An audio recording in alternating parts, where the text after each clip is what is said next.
in the silent hours before Britain's political machinery roared to life, something extraordinary happened behind the walls of royal privacy. King Charles, known for caution and tradition, quietly signed a document that would send shockwaves through the monarchy.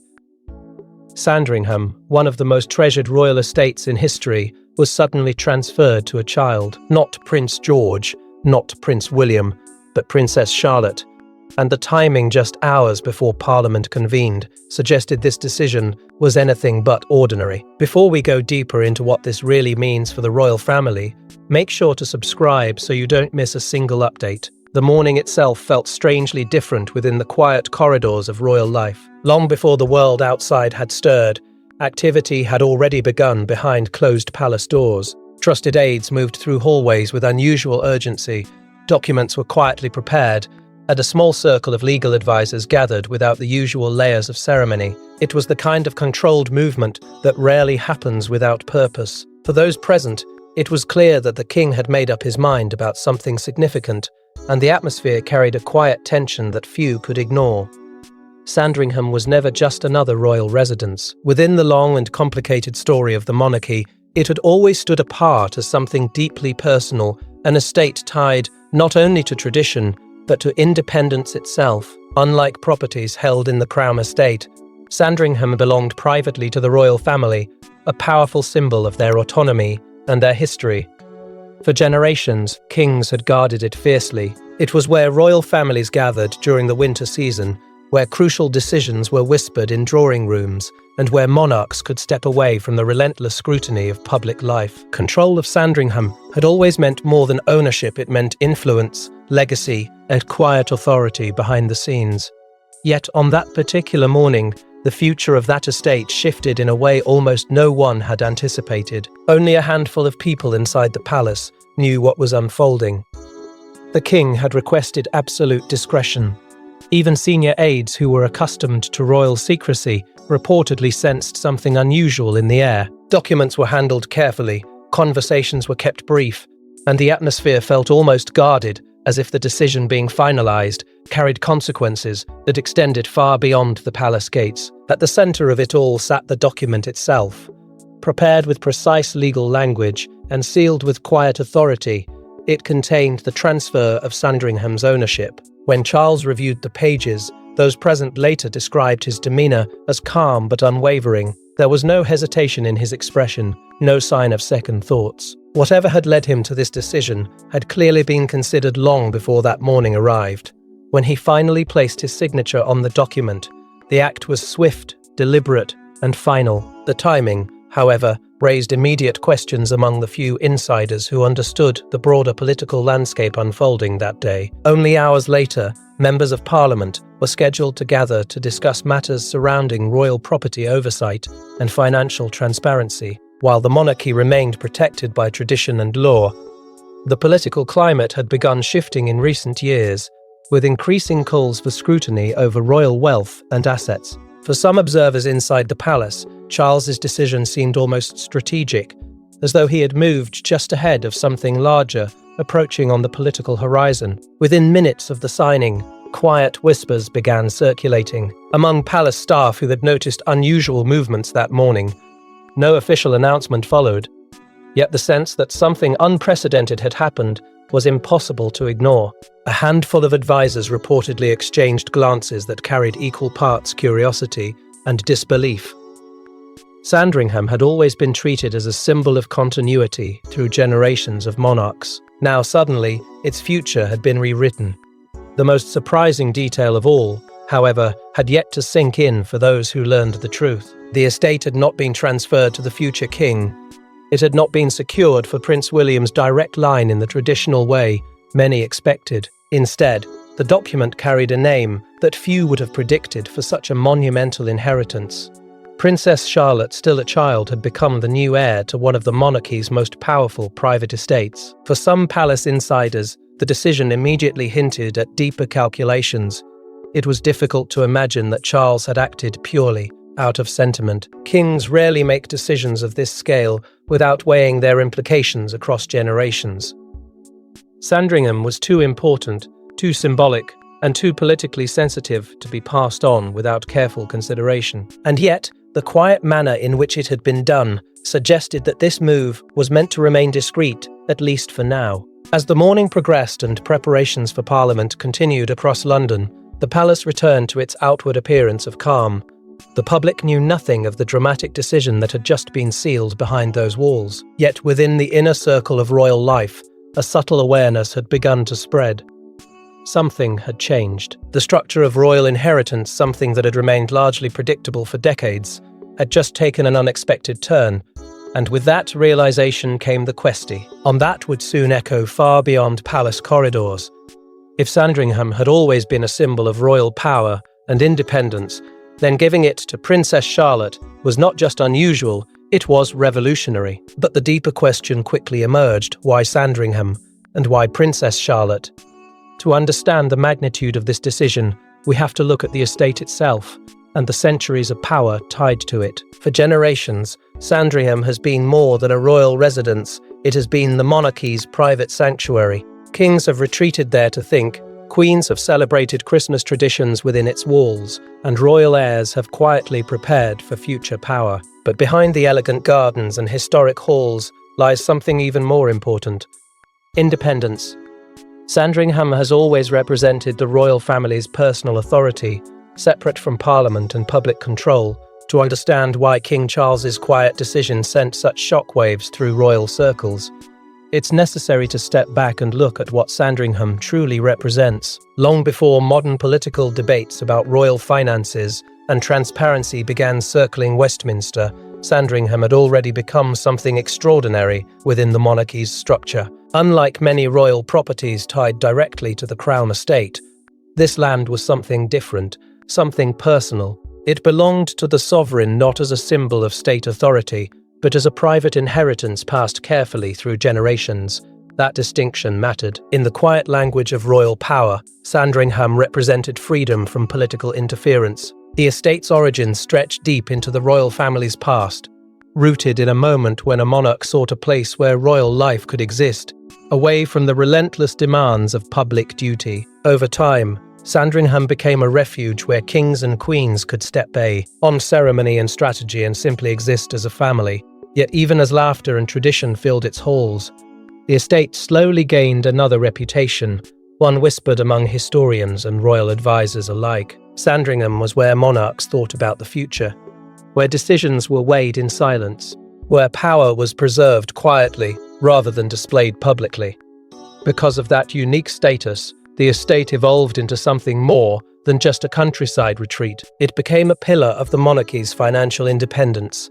While the Crown estate supported official royal duties and national representation, Sandringham operated within a different sphere. Its lands, agricultural holdings, and long-standing operations generated private income that remained under the monarch's personal control. This financial autonomy gave the royal family something invaluable: the ability to maintain influence without relying entirely on the structures overseen by Parliament. For centuries, that separation between public crown property and private royal holdings had been fiercely protected.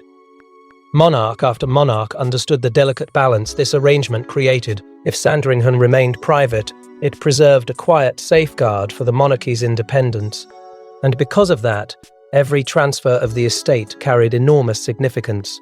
It was never treated lightly. Passing control of Sandringham was often a carefully timed act, one that signaled how a monarch viewed the future of their dynasty. Advisors knew this, historians knew it, and perhaps most importantly, kings themselves understood it better than anyone. That is why the sudden transfer of Sandringham to Princess Charlotte felt so extraordinary within palace walls. Traditionally, estates of such importance followed a predictable path, reinforcing the established hierarchy of royal succession. The future king would inherit the symbols of long-standing authority, ensuring continuity from one generation to the next. But Charles had done something different. By placing Sandringham into Charlotte's hands instead of allowing it to flow naturally toward Prince George, he had subtly reshaped the internal architecture of royal influence. Inside royal circles, that shift could not be ignored. Sandringham had always been more than property. It was leverage, security, and legacy, all combined. Whoever controlled it held not just land, but quiet influence over the family's private future. And now that influence belonged to someone who, by tradition, was never expected to hold it. A young princess who stood outside the direct line to the throne had suddenly been entrusted with one of the monarchy's most powerful private assets. For some observers, the meaning behind that choice began to feel increasingly clear. This decision was not merely symbolic generosity from a grandfather to a granddaughter. Kings rarely move pieces on the royal chessboard without understanding the consequences decades ahead. By shifting Sandringham away from the expected path, Charles may have been doing something far more strategic, ensuring that power within the next generation would not be concentrated in a single pair of hands. Such a move could create balance where tradition once created hierarchy. It could strengthen Charlotte's position within the royal structure in ways few had previously imagined. And most intriguingly of all, it could quietly protect the estate from political challenges that might arise in the years ahead. Because if Sandringham has always symbolized independence and continuity, then its new ownership changes more than inheritance. It changes the way the monarchy's future might be structured. Suddenly, what looked like a quiet family decision begins to resemble something much more deliberate, even calculated. Something designed not just for today's royal family, but for the monarchy that will exist long after Charles himself is gone. And that realization brings the story to an even more intriguing possibility. One that palace insiders have quietly begun to whisper about. If Sandringham represents independence and legacy, then Charles' decision to place it in Charlotte's hands raises a startling possibility. This wasn't simply a gift. It may have been a calculated move. Just hours before Parliament prepared to discuss sensitive issues involving royal assets, an unexpected meeting quietly took place inside the palace. No public announcement, no advisors from outside the royal inner circle. Only a few trusted figures and a document waiting to be signed. According to insiders, King Charles appeared unusually determined that morning, as if he knew the window to act was rapidly closing. The quiet intensity of that meeting did not happen by accident. Inside the monarchy, timing is rarely random, and those familiar with royal decision-making understood that something carefully calculated was unfolding behind the palace's controlled silence. In the early hours before London's political day began, a select group of royal legal advisors had reportedly been summoned without the usual layers of formality. Their arrival had been discreet, their instructions direct. This was not a ceremonial discussion. It was a matter of strategy. Within the monarchy, moments like this carry an unmistakable gravity. Legal experts, accustomed to navigating centuries of royal precedent, suddenly found themselves examining documents that could subtly reshape the future of one of Britain's most iconic estates. The papers in question outlined the transfer of Sandringham itself, a decision so unusual that even seasoned advisors reportedly paused before proceeding. The king, however, did not hesitate. Those present later suggested that Charles had reviewed every detail personally, every clause, every line, every implication. For a monarch known for deliberation, the determination he displayed that morning stood out. He was not seeking advice as much as confirming a plan already formed. His questions were precise, his tone measured but firm. It was as though he had anticipated every possible objection long before the meeting began. That sense of certainty sent a quiet signal through the room. The king had already chosen his course. The gathering existed only to finalize it. One detail, however, raised immediate curiosity among those present. Several senior aides who would normally attend a meeting of this magnitude were noticeably absent. Their exclusion did not appear accidental. Within palace culture, access to information is often tightly controlled, and the absence of key figures suggested that Charles wanted this decision contained within an extremely narrow circle. Even among trusted royal staff, knowledge of what was about to happen was limited to only a handful of individuals. Outside the palace walls, the political landscape was shifting in ways that could not be ignored. Parliament was preparing to convene later that same day to discuss matters related to royal financial transparency and estate oversight. While no single debate directly threatened Sandringham itself, the growing momentum behind such discussions hinted at something larger. Political pressure around royal assets had been building for years, and the monarchy was well aware that scrutiny could intensify. That context gave the king's decision a new layer of intrigue. Some insiders began to wonder whether Charles had chosen this exact moment for a reason. By transferring ownership of Sandringham before parliamentary debates gained traction, he could potentially secure its private status beyond the reach of any future political challenges. If that interpretation was correct, the signing of the document was not simply a family decision. It was a strategic maneuver executed with remarkable precision. When the final paperwork was presented, the room reportedly fell into a brief, thoughtful silence. The document represented far more than a property transfer. It carried the weight of centuries of royal inheritance tradition. Yet Charles moved forward without hesitation. With the calm authority of a monarch accustomed to decisive moments, he signed the pages that sealed Sandringham's new future. The act itself was swift, but its implications were anything but small. Immediately after the signing, instructions were issued quietly but firmly. There would be no announcement, no press briefing, no public acknowledgement of the decision, not yet. For the time being, the matter was to remain confined to those who had witnessed it. The king's reasoning was not explained, but the message was unmistakable. Silence was essential. Inside the palace, however, silence rarely stops curiosity from spreading. Even without official confirmation, subtle shifts in behavior and whispers among advisors began to circulate through the inner workings of royal life. Those who sensed that something significant had happened could not yet prove it, but the atmosphere carried a growing awareness that the monarchy's future might have just been altered in a way few could have predicted. What made the moment particularly intriguing was the king's composure afterward. Rather than showing any sign of uncertainty, Charles reportedly appeared relieved, almost as though he had completed a task that had weighed on him for some time. That quiet sense of resolution only deepened the mystery surrounding the meeting. Because for those who understood royal history, the transfer of Sandringham was never a routine matter. It represented power, independence, and generational influence. Whoever inherited it would hold something that extended far beyond land or wealth. And while the document had now been signed, the most surprising detail remained hidden within its carefully written lines. At that point, only a few people in the palace knew the truth about who would inherit Sandringham.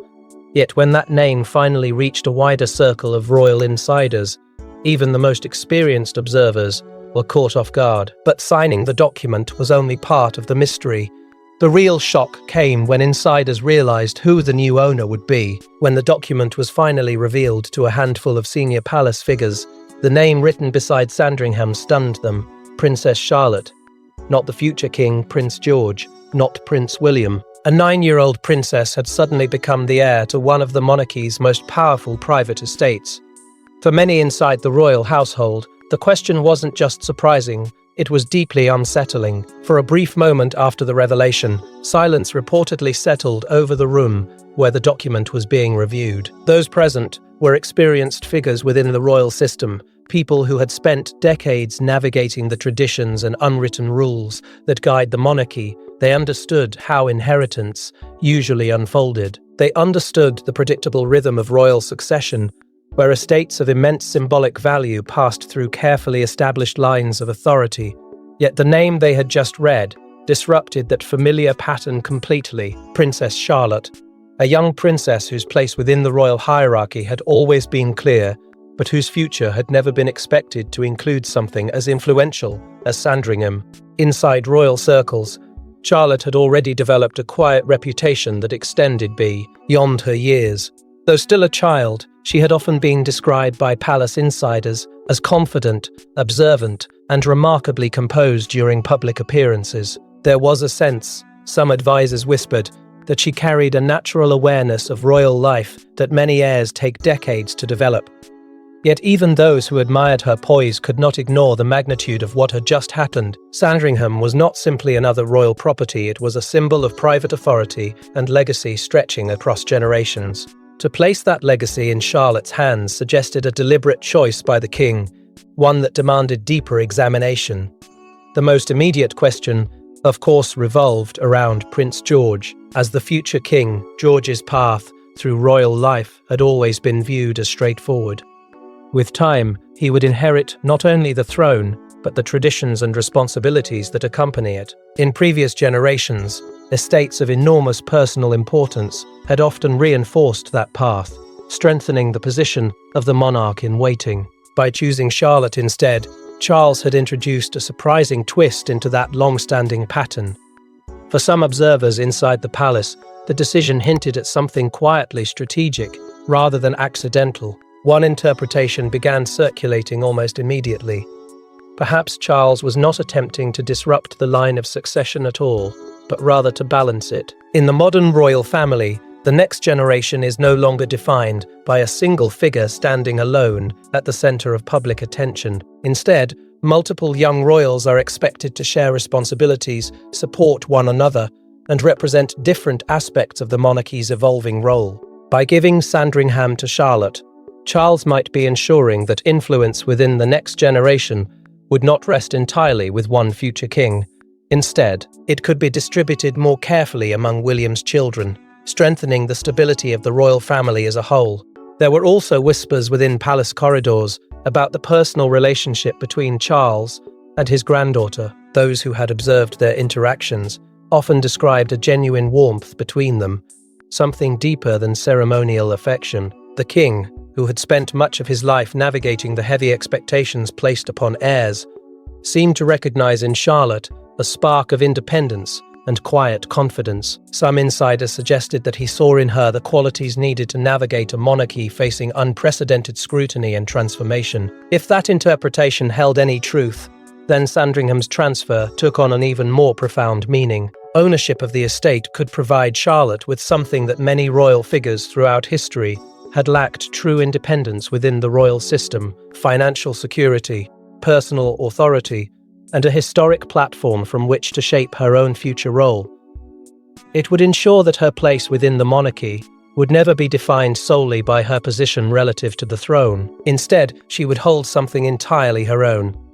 Yet that possibility also carried consequences. By shifting Sandringham's inheritance away from the expected path, Charles had quietly redrawn the map of influence within the next generation of royals. George remained the future king, but Charlotte had suddenly become the guardian of one of the monarchy's most powerful private assets. In practical terms, that meant the balance of power inside the royal family might evolve in ways no previous generation had experienced. Some palace advisors reportedly viewed this as a brilliant act of foresight, a move designed to strengthen the monarchy's resilience in an uncertain era.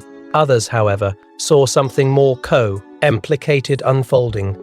Tradition within the royal household is rarely altered without consequences. By breaking an unwritten expectation, Charles had introduced a new dynamic into the family's internal structure, one that could shape relationships and responsibilities for decades to come. And as word of the decision began quietly spreading through the palace, reactions started to diverge.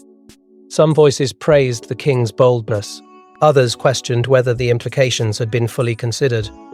What had initially seemed like a private family matter was beginning to look more like a turning point in royal history. Yet within palace walls, reactions to the news were far from unanimous, and some members of the royal circle reportedly saw the decision as the beginning of a much larger shift. Royal families rarely show disagreement in public, but behind palace doors, the transfer of Sandringham reportedly triggered immediate whispers of confusion and concern. For decades, the estate had symbolized continuity through the line of kings.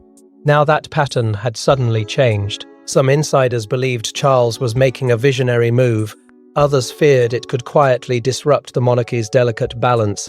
Inside the palace, reactions began unfolding in quiet conversations rather than dramatic confrontations. Royal households operate with an understanding that appearances must always remain composed, even when internal opinions diverge sharply. But when the news of Sandringham's transfer reached key advisors and senior members of the royal circle, the calm exterior reportedly masked a wave of uncertainty. Those who had spent their careers studying royal precedent immediately understood that this was no ordinary inheritance adjustment. It was a decision capable of reshaping long-standing expectations about how influence moves through the family.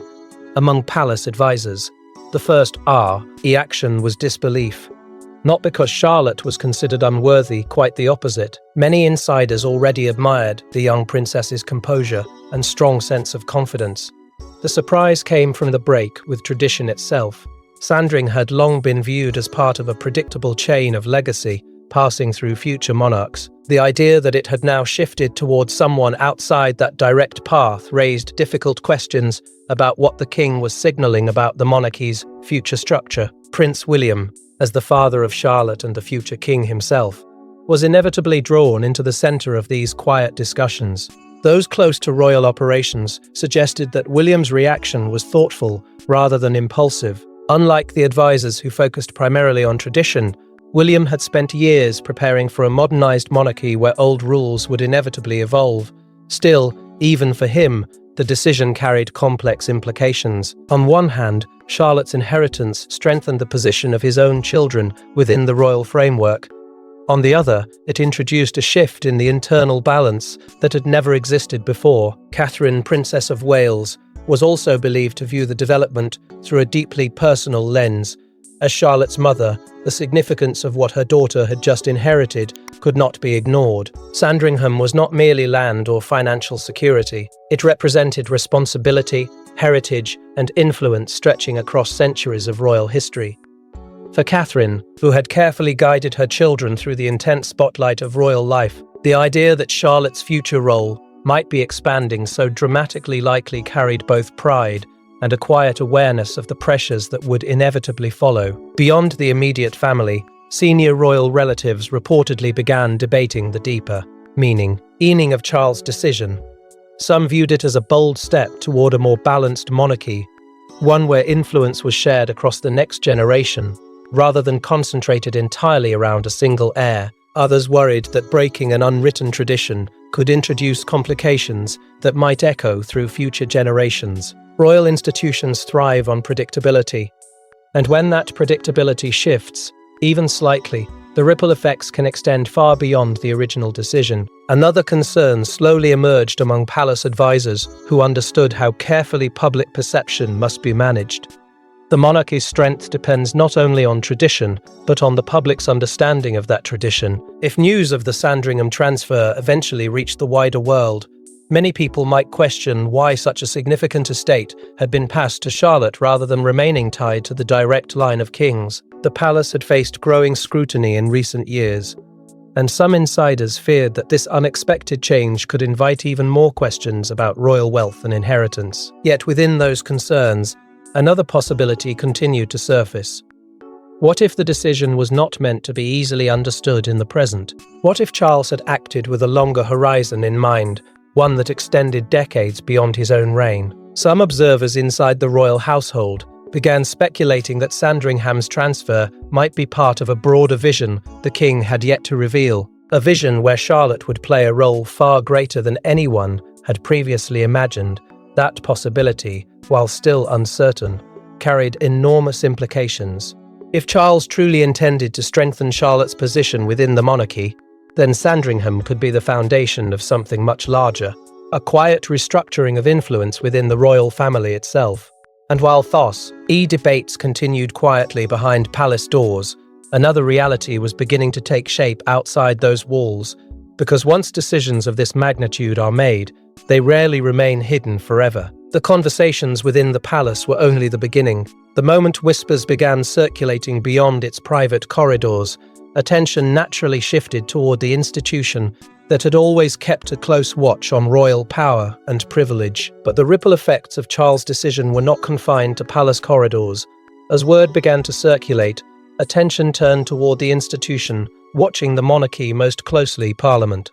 On the same day the Sandringham documents were signed, members of Parliament gathered to discuss issues surrounding royal wealth and estate oversight. Few of them realised that just hours earlier, the ownership of one of Britain's most famous properties had already changed hands.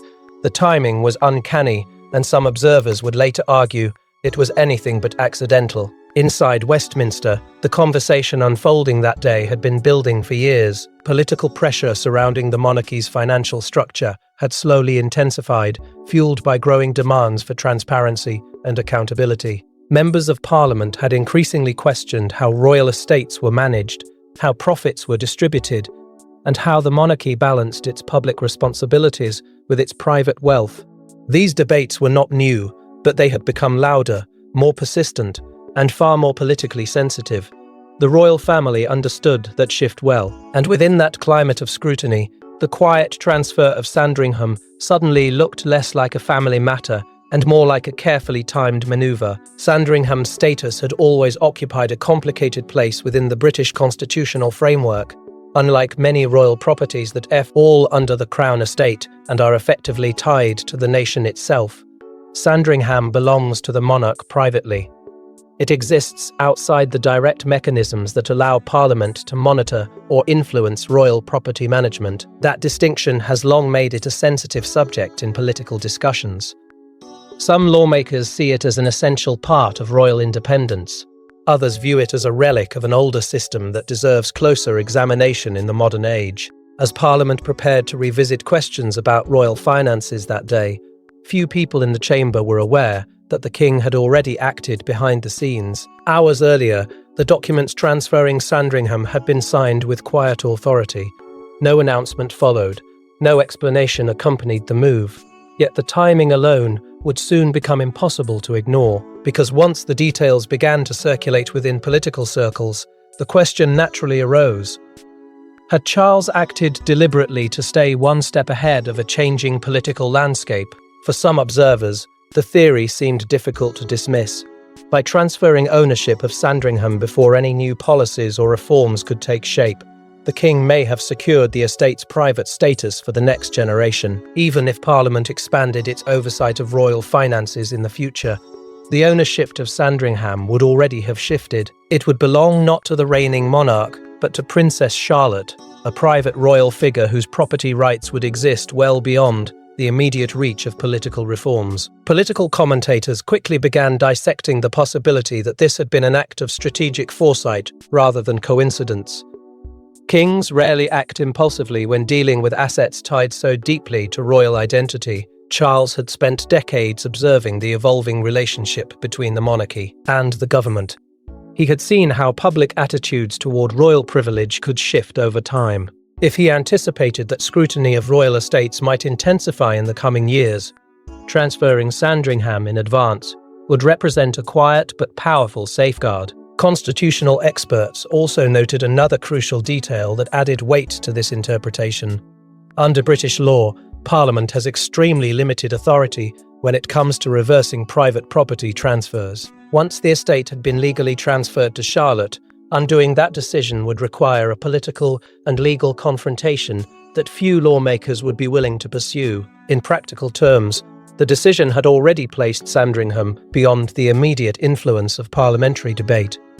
That realization only deepened the intrigue surrounding Charles' move. What initially appeared to be a surprising family decision was beginning to resemble something far more calculated, a maneuver executed with precision, timed just hours before political conversations that might one day challenge the monarchy's control over its private wealth. The more analysts examined the sequence of events, the clearer one possibility began to appear.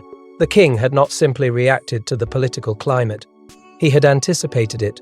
Within political circles, curiosity grew rapidly. If Charles had indeed taken this step with such deliberate timing, then the Sandringham transfer might represent the first move in a much larger strategy, one designed to secure the monarchy's independence far into the future. The estate's new ownership suddenly carried meaning that extended beyond family relationships or generational inheritance. It hinted at a monarch thinking several steps ahead of the present moment. And as commentators continued to analyze the decision, another thought slowly began to surface among historians and oil watchers alike. What if the true significance of this moment would not be fully understood for many years? What if the transfer of Sandringham was not about protecting the monarchy today, but about shaping the balance of power within the royal family decades from now? As analysts dissected the timing, a deeper possibility began to emerge. This decision might not be about the present monarchy at all, but about the one decades from now. Kings rarely make decisions that only affect their own reign. Instead, they think in generations. And for many royal watchers, Charles's decision to place Sandringham in Charlotte's hands may reveal something far bigger than a simple inheritance. It could be the blueprint for a monarchy designed to survive an uncertain future, one where influence is distributed more carefully among the next generation. To understand the deeper meaning behind the decision, many observers have begun looking not just at the event itself, but at the philosophy that has quietly guided Charles for decades. Long before he ascended the throne, he had already been known as a royal figure interested in reform. While previous monarchs often relied on tradition as an unbreakable guide, Charles had repeatedly spoken about the need for the monarchy to evolve with the times. He understood something that many institutions struggle to accept: survival requires adaptation, and the British monarchy, perhaps more than any institution in the world, has survived precisely because it learns to adjust without appearing to change too quickly. That perspective may now be revealing itself in a way few expected. By transferring Sandringham to Charlotte, Charles appears to be doing something subtle but powerful, distributing influence within the next generation instead of concentrating it entirely around the future king. Historically, royal power has always flowed along a narrow path, reinforcing the authority of the heir, while leaving other family members to play supporting roles. But the modern monarchy operates under very different conditions. Public scrutiny is relentless. Expectations of transparency grow stronger every year, and the royal family itself must function more like a carefully balanced team rather than a rigid hierarchy. In that environment, creating multiple centers of stability may be the most effective strategy. Prince George will one day carry the enormous responsibility of the crown itself. That burden alone is immense. By giving Charlotte control over Sandringham, Charles may be ensuring that the future king will not stand alone within the royal structure. Instead, he may be surrounded by siblings who possess their own influence, resources, and independence. This could create a monarchy that is less fragile, less dependent on a single figure, and better prepared to navigate an unpredictable future. For Charlotte herself, the implications are extraordinary. Ownership of Sandringham provides more than historical prestige. It creates financial independence and a position of quiet authority within the royal framework. That independence matters enormously in the modern era. Younger members of the royal family often struggle to define their roles when they exist outside the direct line of succession. Some drift away from public life entirely, while others face criticism when they attempt to create new paths. Charlotte's position, however, could be fundamentally different. With Sandringham under her control, she would hold a historic platform that gives her both purpose and security within the monarchy. This possibility has led some historians to view the decision as one of the most forward-thinking moves of Charles's reign. If Charlotte grows into a confident and capable royal leader, she could become a stabilizing figure in the next generation of the monarchy. A princess who holds influence not because of the throne itself, but because of the legacy entrusted to her. Such a role could bridge the gap between centuries-old tradition and the modern expectations placed upon royal figures today. The symbolism of that possibility is difficult to ignore. For generations, power within the monarchy has followed predictable patterns tied closely to male succession.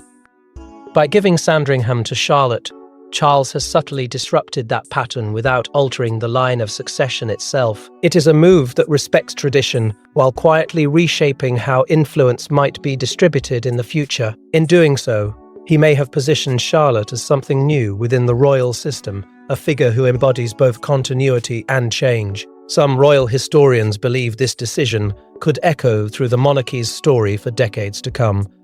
If the strategy succeeds, it could become a model for how future monarchs balance authority within their families. Instead of relying solely on the power of the crown, the monarchy could strengthen itself through a network of capable royal figures, each holding their own responsibility and legacy. Of course, such a vision will take years, perhaps decades, to fully reveal itself.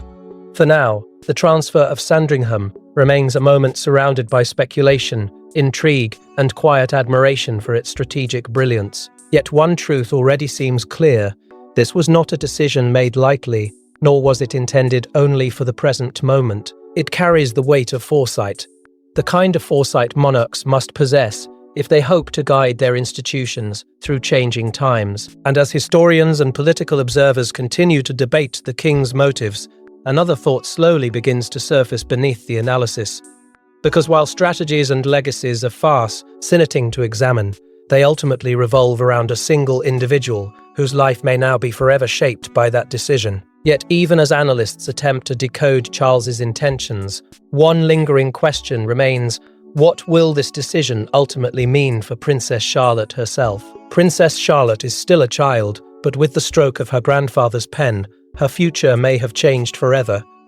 Sandringham is not just land or buildings, it represents authority, heritage, and responsibility stretching across centuries. And while Charlotte may not yet fully understand the weight of what she has inherited, the decision already places her on a path unlike any royal before her. For most young members of the royal family, childhood unfolds under the shadow of tradition, but without the immediate burden of power. They grow, learn, and slowly step into public life, while the greater machinery of the monarchy remains far above them. Charlotte's path, however, may now be different. The moment Sandringham was placed in her name, her future quietly shifted into a realm that few royal children have ever experienced. Ownership of such an estate carries more than prestige, it carries expectations, responsibilities, and an identity that will follow her for the rest of her life. Sandringham has always been more than a residence.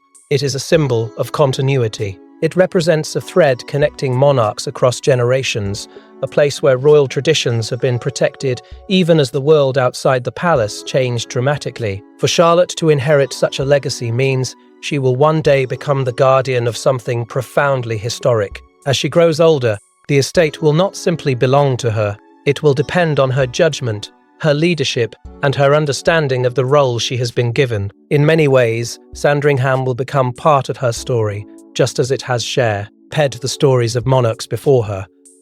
This also creates a fascinating new dynamic within the future royal family. Prince George will eventually carry the crown itself, an immense responsibility that defines the entire structure of the monarchy. But Charlotte's inheritance introduces a different kind of authority. She will hold a historic estate that exists outside the immediate structure of the throne, giving her a unique position within the royal family. This independence could allow her to support the monarchy in ways that previous royal siblings rarely could, standing beside the future king, not as a distant figure, but as someone who holds her own legacy and influence. The public, too, has long been fascinated by Charlotte's personality.